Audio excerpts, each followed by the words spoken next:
Hello. Welcome to the importance of spay and neuter. We are here with the incredible, lovely, and talented Teri Austin from the Amanda Foundation, who are Hi, doing absolutely incredible work in rescue, but also specifically in spay and neuter.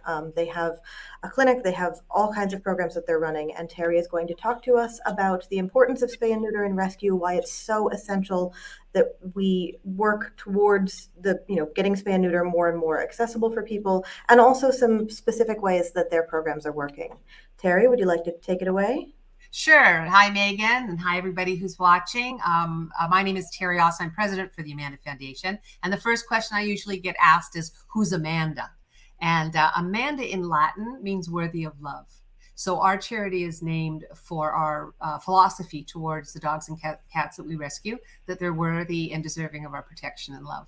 So, having said that, so when Amanda Foundation first started over 35 years ago, our initial mission was to save dogs and cats that were at city and county shelters, and then find them loving new homes.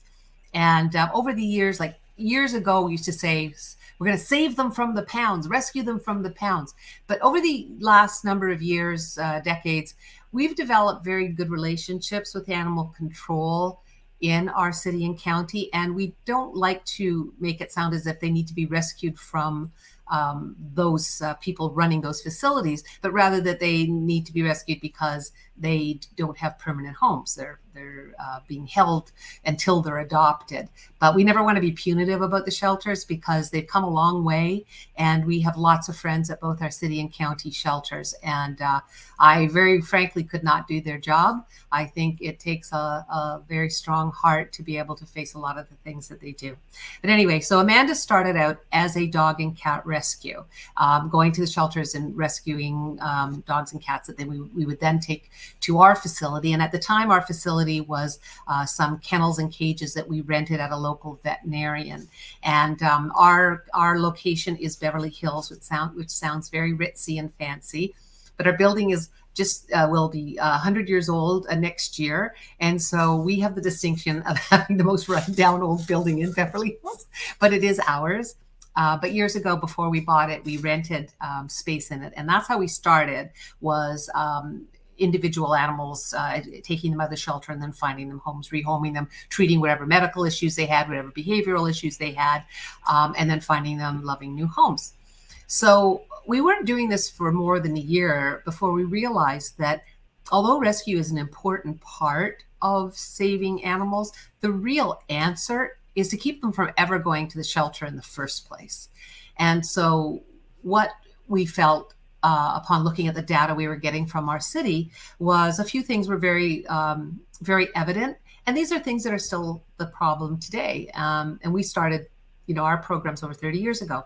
The problems were there was a supply and demand problem. There were too many animals and not enough homes. So the real answer to decreasing the amount of euthanasia and saving the lives of animals was to not have so many produced. So then we looked at the next problem, is that, okay, well, why are there so many animals in the shelter?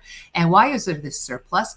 And what we found using the city's data and setting up our own going door to door in neighborhoods and standing in parks and with a clipboard and asking people survey questions. And what we found was, again, something that we still know today is the issue, is that the most animals that end up in the shelters do come from the most underserved areas of our city and every city, areas that don't have a lot of vet care or don't have a lot of outreach or opportunity for people who very often are low income to be able to take their animals to get spayed or neutered or to be vaccinated or to be trained. So what we decided we would do is we would try to go to the source of the issue, which was to spay and neuter pets and help the areas that the most pets that were ending up in the shelters. And we found this by zip code and talked, like I say, talking in the neighborhoods, to try to take the service to the people and see, could we solve a problem that way? And what we found is that, people were more than willing to take care of their pets in terms of spay and neuter. And they, once it was explained to them the benefits of spay and neuter, they were very willing. Not 100%, but a large majority of people wanted to do what we feel is the best thing, is to spay and neuter their pets. So as I'm sure many of the people who are watching this feed already, there's a number of reasons why you want to spay and neuter your pets, and your dogs and cats specifically is what we're talking about. And the reasons are, first, behavioral reasons. Dogs and cats that are not spayed and neutered do have a tendency to be more aggressive with other animals, not necessarily with people, but with other pets. Unneutered male dogs will fight over a female dog. They'll also go looking for a female dog when she's in heat. And people will say to me, well, I keep my dog in the backyard. And I tell you, I say, you know what? A 6-foot fence is not always a deterrent to a 70-pound shepherd, because when that dog stands on its hind legs, it's 5 feet tall. So it's just a little quick hop and a jump over the fence. And the drive to find that female in heat is very, very strong. And if the dog can't get out to find the female in heat, then we see a lot of the other behavior that people are, are reasons that they take the animal to the shelter. So when the unaltered male dog is smelling a female in heat, it doesn't have to be next door. Dogs have an amazing sense of smell. It's 1,000 times what our reception of smell is. And they can smell a dog, down the street and around the corner. And when they get frustrated that they can't get to that dog, that's when they dig under the fence, and that's when they chew up the lawn furniture, and that's when they hump the baby and stuff like that. So this is all behavior that nobody likes or wants, but you can't train that out of the dog. It's a biological urge, and that anxiety is not something you can train out of them. So the behavioral issue is paramount to wanting to neuter your dog for better behavior and a better a member of the family. And for the female dogs, there's a high incidence of mammary tumors with female dogs who are not spayed.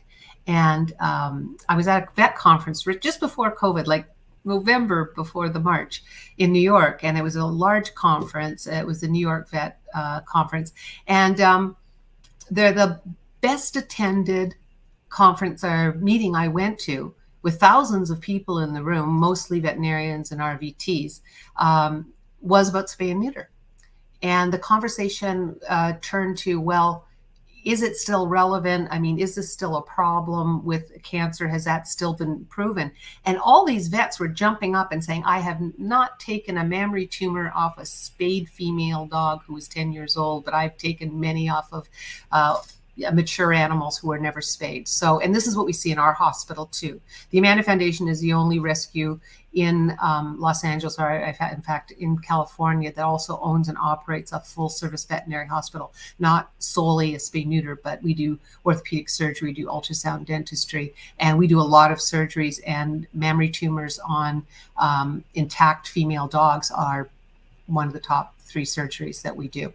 And it's a sad thing, because that is preventable by spaying that dog at a young age. So there's behavioral reasons, there's medical reasons to spay and neuter your pets. And then in terms of rescuing animals and animals being euthanized, of course, the less animals out there, the better we can take care of the ones that do need to be rehomed, and avoid the whole sad problem of the unwanted litter of puppies or kittens that inevitably ends up at the shelter, and the children are crying, and the people feel guilty, and and the poor animals sometimes don't get adopted, and that's why we are still euthanizing several million pets across the United States. And it's 2022, people, and it shouldn't be happening. We're doing better, but it isn't fixed yet. Fixed. I didn't mean to use that pun, but there you are. Anyway, so one of the challenges we had 25 years ago when we were really getting going was taking the service to the areas that needed the most. And we very quickly came to the decision that if we were to open a storefront in an underserved area, we would be able to serve that area, but only that area. So for that reason, it was our brainstorm was to have a mobile clinic that would go to as many areas as we could possibly afford to go to and provide completely free spay neuter. And back in the late 90s, this was a novel thought. And I will tell you, I have a very good relation with many veterinarians in Los Angeles. But back in the late 90s, when we were talking about offering free service, there were some veterinarians who said, well, I'm a small businessman and you're going to offer for free what I make my living on. So we had to come to an agreement with the vets about who we were serving. And so I'd like to throw this out to people who may be watching this, because if you're considering doing spay neuter for people in your area, one good way to make this palatable to the vets in your area is to point out that the people that you are offering a free service to are not people who would be their regular client as a rule. You weren't taking, you're not offering it to somebody who could have paid for it at their office.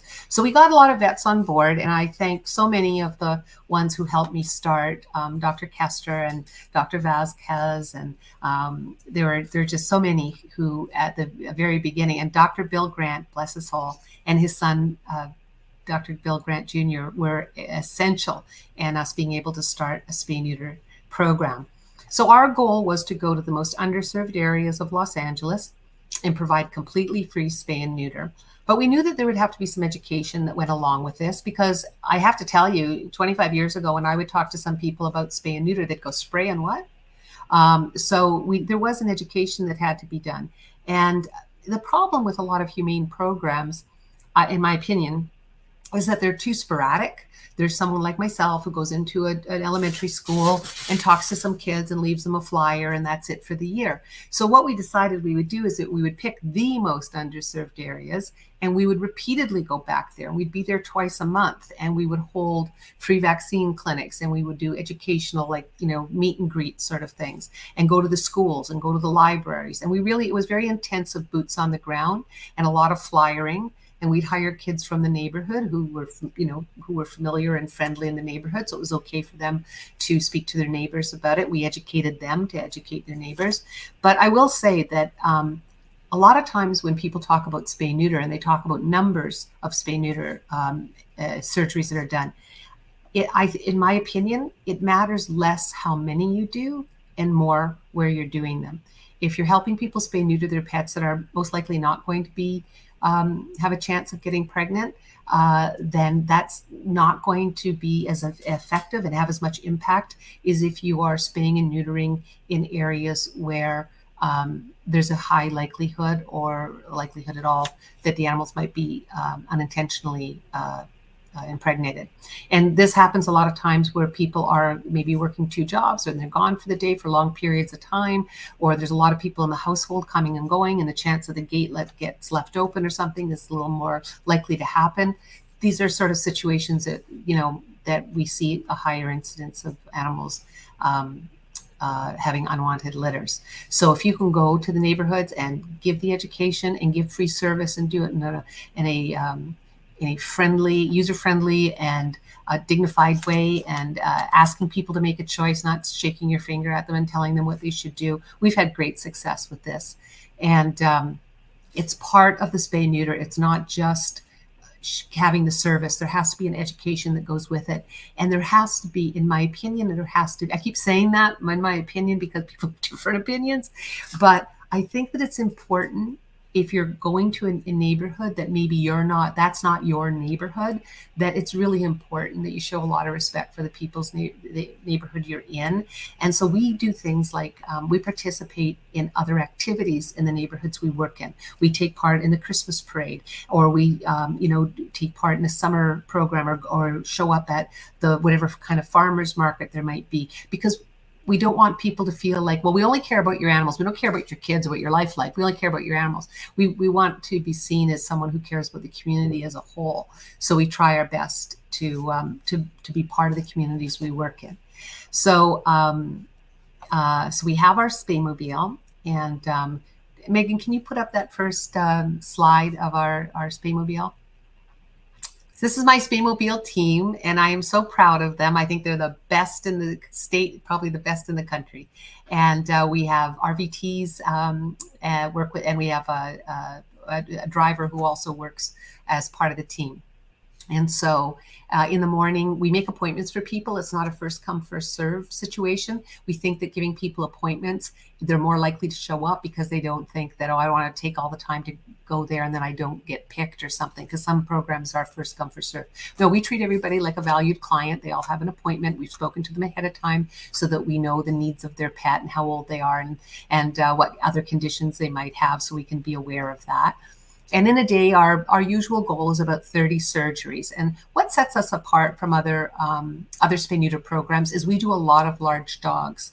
Many programs only do smaller dogs and cats, but since the larger dogs have the big litters, and since we have areas of our city which have a lot of large dogs in the shelters, we have always wanted to make sure that we did lots of big dogs. So this is the outside of our spay mobile. And then if you can show the next slide, please, Megan. And this is the interior of our spay mobile.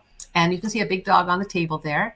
And then if you can go to the next slide, sometimes we have, okay, this is another large dog on the table here. You can go to the next slide.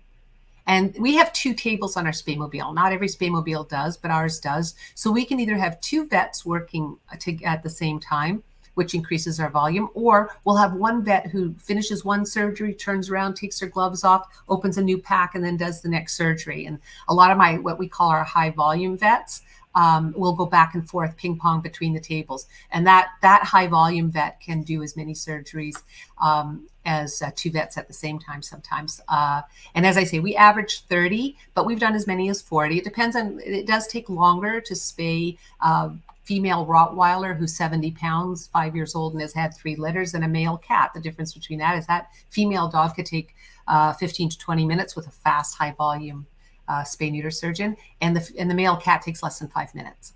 So that's it. Again, when people talk about numbers on the spay mobile, again, we're not as concerned with numbers as we are at targeting the animals that we are seeing in the shelters the most. So if you want to go to the next slide. We see a lot of huskies right now in our shelter, and I blame great Game of Thrones. In the last 2 years of Game of Thrones, they have wolves on the show, and I think a lot of people wanted to get a wolf, but they couldn't get a wolf, so they got a husky.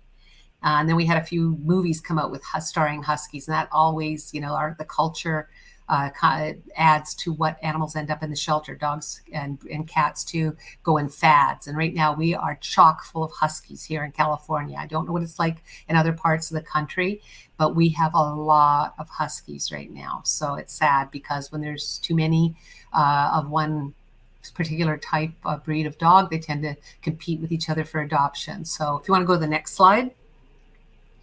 Again, another beautiful husky. And the next one. And then we do have what we call the cute and fluffies. So this is a little Lhasa mix, and we have everything in the shelters in Los Angeles. And, we always ask people, we say, please check the shelters or check the rescues first. And Pet Finder has been a wonderful boon to all rescues across the country because you can look breed specific or general rescues. At Amanda, we're not breed specific or age specific. We've got everything from pit bulls to poodles. And right now, my youngest orphans are 14 days old, and my oldest is about 14 years old. So, and I was so happy to say that yesterday at our adoption event at Pet Food Express, our youngest pet and our oldest got adopted on the same day. So that was really a red letter day, and we're very happy about that. So can you show the next slide, Megan? So we see a lot of pit bulls still in Los Angeles. We were seeing more shepherds and huskies in the last few years, displacing some of the pit bulls, but still we have lots and lots of pit bulls here in our shelters in Los Angeles. And pit bulls are prolific breeders, and they have large litters. So we have done lots of days for spay neuter, and I'm throwing this out to you as a suggestion if you're looking for events to do. We've done pits and pals where we do specific days that are geared towards pit bulls. And we always make those enhanced spay days where we also give out swag bags and try to make them as fun as possible. And then the next slide, Megan. And more pit bulls. Yes, lovely pits. And the next one. And shepherds, this is a white shepherd, but right now we're seeing a lot of Malinois. They got very popular in the last little while. And I don't know what it's like in other cities or towns because I haven't been traveling much because of COVID these last 2 years and attending conferences and such. But here in Los Angeles, those are the large breed dogs we see primarily in our shelters are pit bulls, shepherds, and huskies right now. And then of course the little ones are Chihuahuas and Chihuahua mixes and different types of terriers. So the next slide, please. So this is a picture when we do our wellness clinics. So all of our programs, we have, Amanda, we consider them that they're organic, that they all into one and do clinics that are educated. And we get great for these. Now, of course, there's a lot of people, like they start by signing up outside the building, but then you'll see in the next slide, you want to go to the next one. This is a 5,000 square foot old library that we use, and we would service, we get 1,500 people show up. And so of course we weren't able to do this during COVID. And at these events, we would have 20 volunteer veterinarians and 40 volunteer RVTs, and then support staff, technicians. And we'd put the word out to all other hospitals. We do them on a Sunday because that's when most people who in the veterinary field could possibly do this. And this was totally free. And this was free blood tests, free dentistry, free ultrasound. And this gave us an opportunity, these wellness clinics, because we were giving away all this fabulous free service, it was a real event in this neighborhood. This one was called Wags and Wellness for Watts. And Watts is a very underserved area of Los Angeles. And getting all these people in a community, and we'd have like bubble blowing for the kids and face painting, and we have soft drinks and things, and make it a community event. And what is so special about doing these events is that we really our big push is to treat everybody like a valued client and not like somebody who is low income getting something for free. To be big on the dignity. So the nice thing about it really had a festival atmosphere, and people were not going to be asked for any money, so that they were free, and there was no tension about coming in the door. And they got a chance to speak to the veterinarians, and people brought their kids. So this was a family event, and the children got to see the parents taking care of their animals, which is such a valuable lesson that these are part of the family and do need medical care just like we do. And we explain to them about vaccines and such. So the wellness clinics are great for education. They're great for building rapport with the community. And a lot of people who came for the free vaccines or came for the free blood test or came for the free dentistry, whose animals weren't spayed and neutered, it gave us a chance to talk to them and in a really friendly way. And we've convinced so many people to spay and neuter their pets, even people who thought it was good for them to have a litter or whatever. These wellness clinics were such an opportunity to speak to the neighbors one-on-one and have them speak to their neighbors. And in this part of town, of course, everything is in this part of town, everything's in Spanish and English. And in other parts of town, we would have it and in Korean and English or whatever. Try to really tap into who lives in the neighborhood and how can we reach them. So at the next slide, you'll see this is our school program is called Creating Compassion. And what we do is we would go, instead of going and talking like about, here's a coloring book about spay and neuter and giving them a few tips and leaving. This is a class that each semester, which is 5 months, we go to the same kids come once a month for a 2-hour class. And it's called Creating Compassion because we're trying to make the children have a one-on-one relationship with pets. Maybe they don't have a pet in their home, or maybe they do, or maybe their pet is not thought of as part of the family. And we try to instill that in them and talk to them about spay and neuter from this age, because I learned over the years that it is much harder to convince adults about why they want to spay and neuter than it is to get them when they're young and teach them about why it's a good thing. So like in this class, that's one of my doctors there. And in this class, we were teaching kids how to do an exam on a puppy. And we taught them how to look in their ears and look in their eyes and look at their teeth and the quality of their coat and whether they were had enough fat on their body. And this class was all about general wellness for your cats and dogs. And we brought stethoscopes. One of the beauties of us owning a hospital is that we have equipment that we can bring, and it's so great. These kids are 10 to 12 years old, or grade 6s and 7s, and this allows them to be hands-on. And then we think that makes the penny drop rather than just being talked at. So if you look at the next slide, so the kids who take the class then are invited to be part of our Spaymobile team. So they come to the Spaymobile and they make what we call pop syringes, where they'll take the covers off the syringes and put them so the technicians can use them without having to unwrap them. And they make cones for the dogs, and they hand out information. And in the neighborhood, most of the children are bilingual. So again, they can talk to the people who are coming up to the Spaymobile. My staff is bilingual as well, but it's nice that children from the neighborhood can interact with their neighbors. So part of Spay and Neuter a big part of it is getting people to want to do it. And part of that is making people feel comfortable and educating them in a way, like I said, that is user friendly. And then the other part is actually providing the spay and neuter. So, we have our own mobile clinic. This was built by LaBoite in Ohio. I think they're the best. It's an excellent unit. But I'm a little disappointed that several granting organizations have been cutting back on their spay neuter budgets. We're not anywhere near done with spay neuter. And actually, during COVID here in Los Angeles, the number of animals in the shelters went down substantially because people were at home more.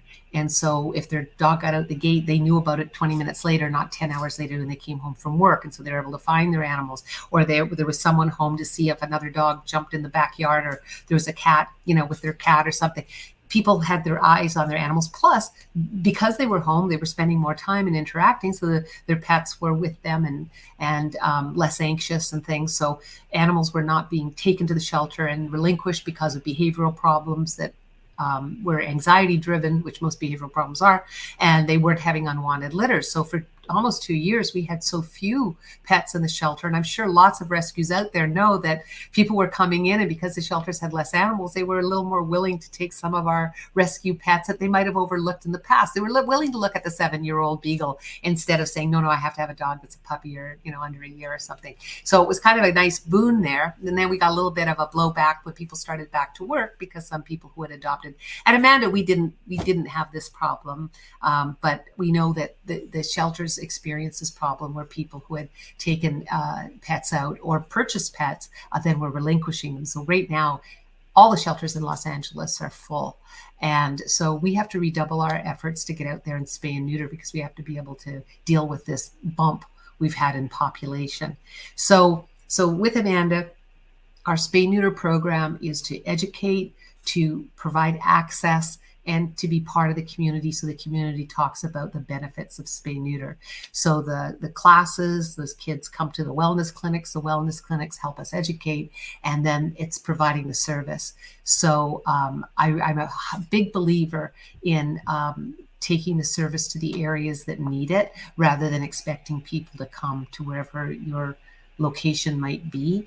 And if you don't have your own mobile clinic, and not a lot of people do, then working with your individual vets, and you do whatever fundraiser you do. If you got a grant from one of the granting organizations, or you did a bake sale and you raised $1,000, to go to a veterinarian and say, hey, we'd like to provide spay neuter, and this is who we're going to provide it for. And that's how we started before we had a mobile clinic, was just one-on-one working with individual vets.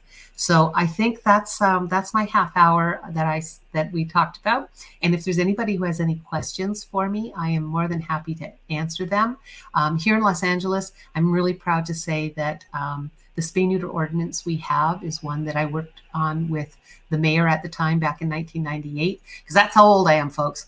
And two council members, and we passed one of the best spay neuter ordinances in the country, which does call for mandatory spay neuter for cats and dogs over 4 months of age, but it also has allowances for people whose animals are older or have medical issues, or that they do want to breed their animals. There's a special breeding license.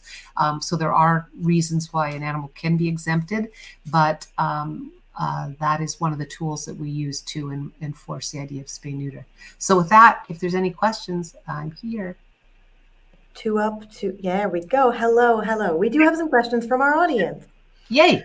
Excellent. So the first one that came in is, many people are under a false impression that spaying or neutering can change the pet's personality. Can you speak on that at all? Sure. Okay, here's my line for that. You're welcome to it. I say, spay or neuter is not a lobotomy. It's the other end of the dog.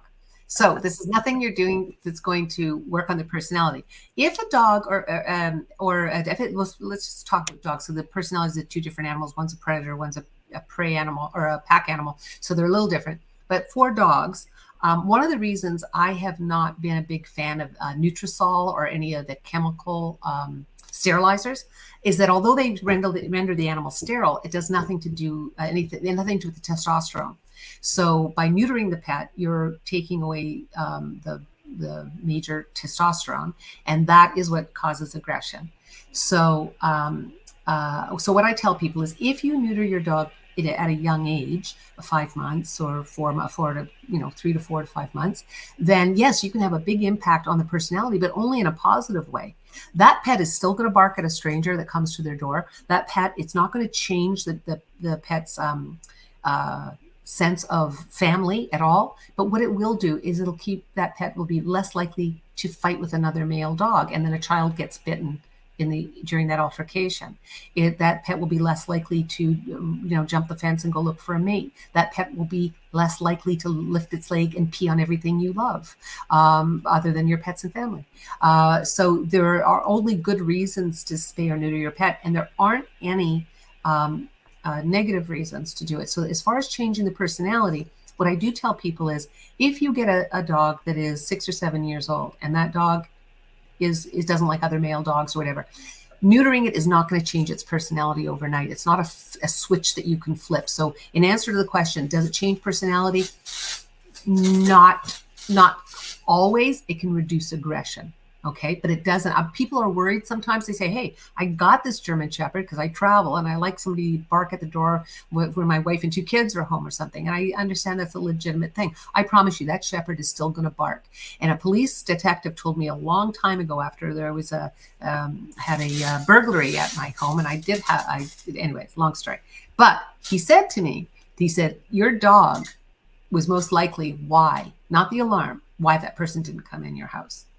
And the police officer said it could be a loud chihuahua, but somebody would rather break into a house with no barking dog. So in answer to your question, I haven't seen, in my 35 years with Amanda, I have not seen an animal's behavior change in any radical way after being neutered, whether it was a puppy or an adult. There are benefits when they're younger in terms of behavior, and when they're older, sometimes it'll reduce aggression, but I don't want to promise anybody don't want to tell you something that's not true. It's not going to change an animal's personality in a radical way. However, once they're neutered, they're not going to have the urge to go find a female. So that happens at any age.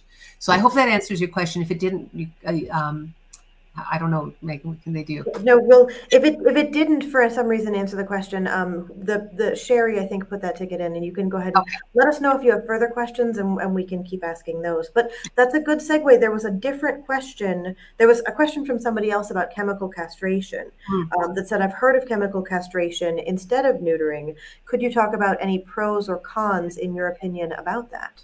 Yeah, and as I said, the reason that I don't find it useful for what we're trying to do is we're trying to keep animals from ending up at the shelter. Mm-hmm. And the number one reason an animal ends up a dog or a cat ends up in the shelter is behavioral issues. Male cats will spray, female cats go into heat. They yowl and scream and want to travel, and then they come back pregnant, and then you've got 8 kittens in your closet. So we're trying to reduce the number of animals ending up in the shelter. That's part of our mission.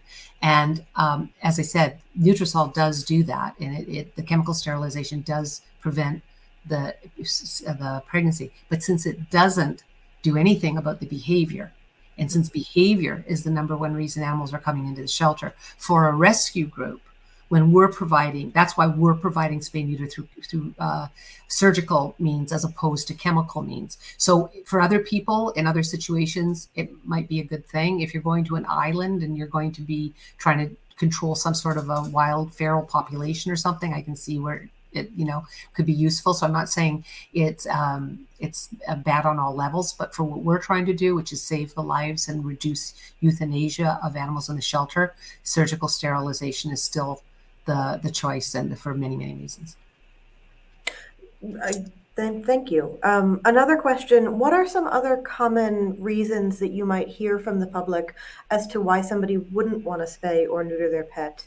And what are some answers that our viewers could give to help clarify some of those things? That's such a good question. That's such a good question because although we have had a heightened awareness in our society about what spay and neuter is and why you want to do it, I have to tell you, I love my critters so much, and the thought of them undergoing a surgical procedure for a lot of people can be scary, and that shouldn't be discounted. And so what I can tell people is, at Amanda, our average rate for over the last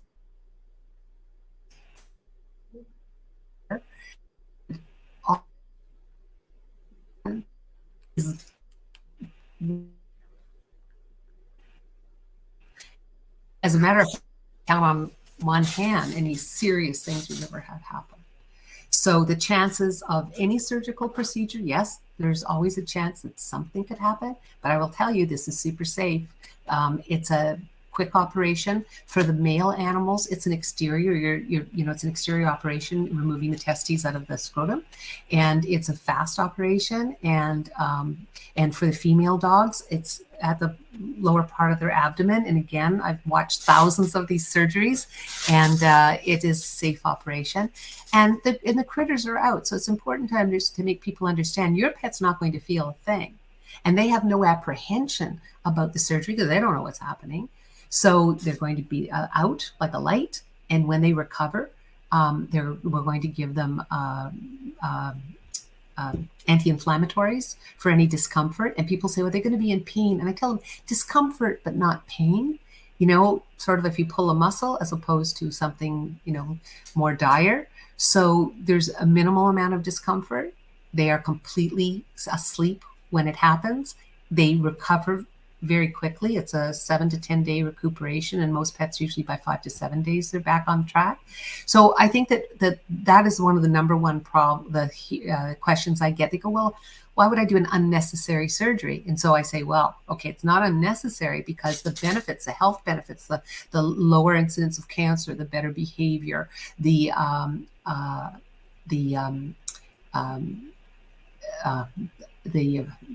getting in the involvement with the family that is better because there's not as much of aggression with other pets. All of these things are all really, really positive things. And as I say, the number one reason an animal ends up in the shelter is behavioral. If your dog bites the neighbor's child, you're going to be faced with, well, do I accept this liability or do I get rid of the dog? It's not how I would be, but a lot of people, that's going to be a question. So when you throw that out to people and say, look, the behavior of your animal will be better if it's spayed or neutered. So any sort of questions, and so we get the question about why do it? Is it necessary? You go, yeah, medically and behavior, it's really necessary.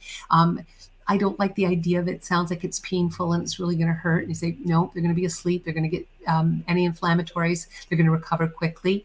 And then some people say, well, isn't it good for them to have a litter? I go, nope. I say, never had a kid. I'm fine.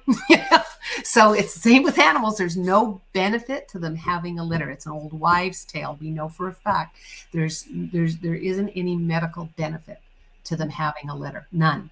And when people say, I want my child to see the miracle of birth, I'd say, well, I say this, and you may or may not want to take this, but I say, well, if you're going to show them the miracle of birth, you may want to show them the whole cycle and take them to the shelter and let them see them euthanizing some puppies and kittens, because the ones that don't get home, that's the whole circle of life from beginning to end. I say that sparingly because a lot of people, it's pretty harsh, but for some people are an audience for that. But for other people, I just say, like, listen, the shelters are teeming with puppies and kittens. And if you want to, go foster, sign up to foster. And if you want to see you want your children to see little babies nursing or something like that, I promise you, there's a shelter in your city that could use your help, and then you won't be adding to the problem. And just try to, make people feel responsible about this. Is unnecessary to produce more animals when we're destroying so many. So those are some of the questions I get about spay and neuter. And then the one question I get, and I'll just tell you because this is just telling it real. So some people will say, well, I don't want to take away the pleasure from my dogs of mating. And I tell people, I say, this is where animals are different than people, because this isn't something they do because they want to. They do it because of a biological urge. So the male dog never wants to mate with the female dog unless she's in heat. And then he has a biological urge to do it. So you're not taking away anything from them that is natural and pleasurable. I always say, have you ever seen two dogs lying in the grass having a cigarette with each other after? They know. They're not. They know. It's not a thing. It's not a thing. And I say, listen, if your dog likes to chase a tennis ball, every single time you pick up that tennis ball, he wants to chase it. But he only wants to mate when the female's in heat. So it's a biological urge, because when the female's in heat, it's not a pleasure for the dog. So those are the main things. A lot of men feel like they also take it personally when it's male dogs. Like, oh, I'm not going to take his whatever word you want to use away from him. And I always say to the guys, I go, look, it's not a twofer. We're not doing you. It's just the dog. You get to stay intact.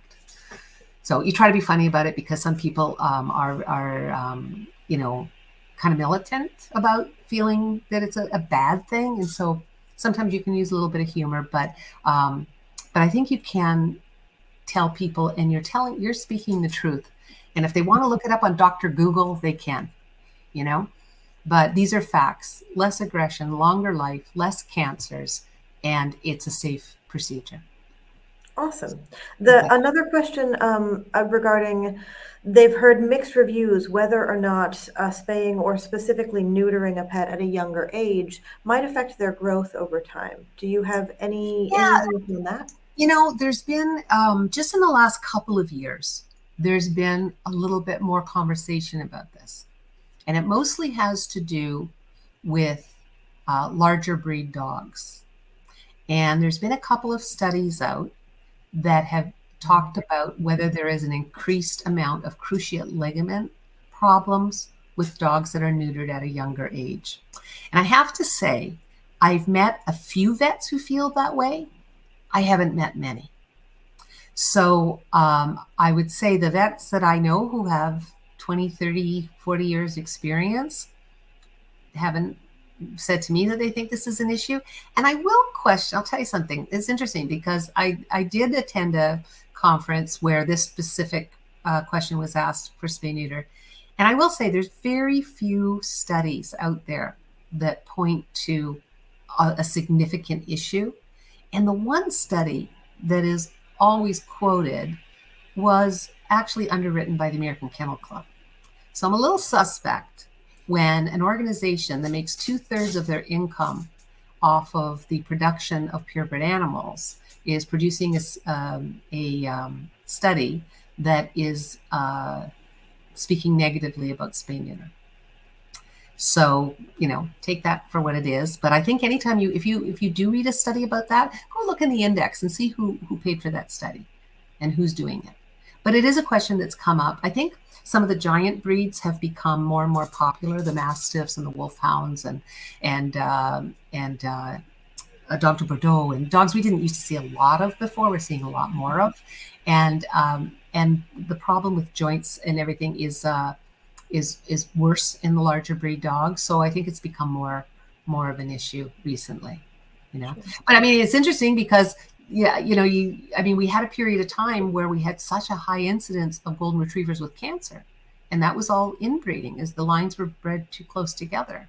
In Germany and in France, breed clubs, in order to enter an animal in a sanctioned show, you can't breed that animal within 3 generations of its own line. And we don't have any rules like that in the United States. So we've got a lot of congenital issues that are caused by when a dog gets popular. I mean, I'll shout this out to you guys. I don't know how much of this is relevant where you are, but I don't know a King Charles Cavalier Spaniel that doesn't have a heart issue.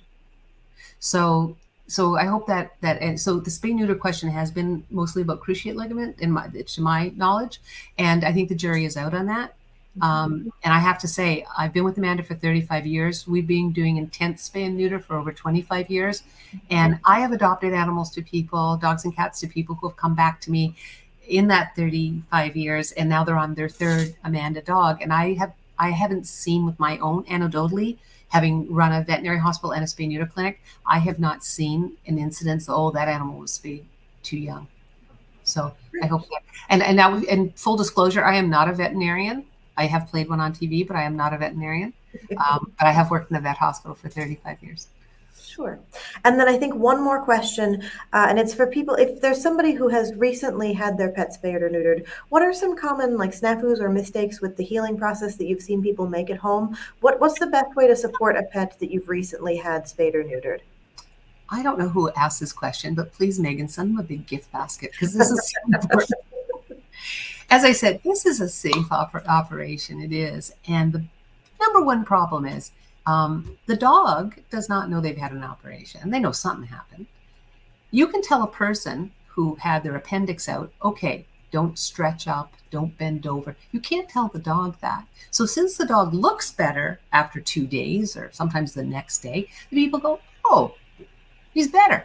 And even though you've told the human being and handed them instructions that clearly say in bolded letters, restricted activity for 7 to 10 days, keep your pet on a leash when you take them out for a walk, you'll find out that, they'll claim, they'll say, oh, I think that some of the stitches might have come open or this incision might have come open. And I go, oh, well, what was Muffy doing? And say, well, we were playing Frisbee. And you go, so the most important thing is reduced activity. And that means jumping on and off the furniture, jumping off and on the bed, keeping them on a leash. Don't throw the ball for them. And people will say, especially if it's a puppy that's been done, if it's a 6-month, they'll go, oh, I don't know what to do. I go, you know what? You're a human being. Figure it out. Go to Pet Food Express, buy some of the Kongs that the lady was talking about a few sessions back. You can figure it out because you are a person. You're very smart. So for 10 days, you're just going to have to think of other things to do to engage your pet. And one of the things that I love is those pet puzzles. I mean, I think they're fun. So that says a lot about me. But anyway, but putting the treats in the pet puzzle, give them something new that they haven't had before, a new toy or a new treat, put a new type of treat in it. If you've always given them liver snacks, give them salmon snacks or something. But that is one of the things we love Pet Food Express so much because it's such a fabulous store, and anything we tell people that they need when they get a pet from us, they can get it at Pet Food Express. And there are a whack of treats of all different sizes and shapes. And so my point is that, so the most important thing is reduced activity. And then you do want to keep an eye on your pet because a lot of pets, you figure they've gone to they were handled by strangers. They got a needle. They woke up, something's funky. They were in a room. They've smelled a lot of animals. It's a stressful day for the critter. And some pets are more sensitive, just like some people are more sensitive. So do keep an eye on your pet. And if your pet vomits, that's pretty normal because they've had vaccine. Well, in our case, they would have had vaccine. They've had anesthesia. They've had antibiotic. Okay, and they've had a stressful day. So don't freak out, but keep an eye on it. It's not uncommon for a pet to vomit, like when they get home or maybe the next morning. It's not uncommon for them to skip the next meal. It's not uncommon for them to sleep a lot. When they come home, anesthesia leaving the system. For some animals, they pop up like toast, and other pets are really logy for a while. So you just want to tell people to observe their pet.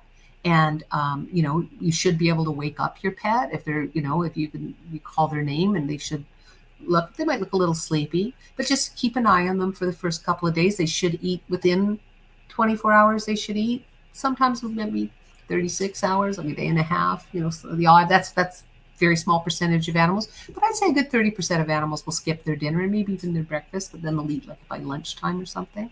So you just want to keep an eye on them, make sure that they are eating and drinking, and reduced activity. Also, you want to keep that cone on. And people go, well, he doesn't like it. And I go, you wouldn't like it. I wouldn't like it. Of course he doesn't like it, but he has to wear it because he's a dog and he's going to lick himself. And if he licks himself, he could make this. And that means if you've got another pet at home, that pet can smell that something went on there. So you have to watch that the other pet doesn't lick, even though your pet has the cone on. So those are important things when you bring your pet home. Fantastic. Just instructions you're given. Yeah, sorry. No, sorry. That's fantastic. Thank you so much. I think that's all of the questions that we have. If we missed anything again, we will comb back through those tickets and we'll make sure that you get an answer afterwards. But I think that that was everything.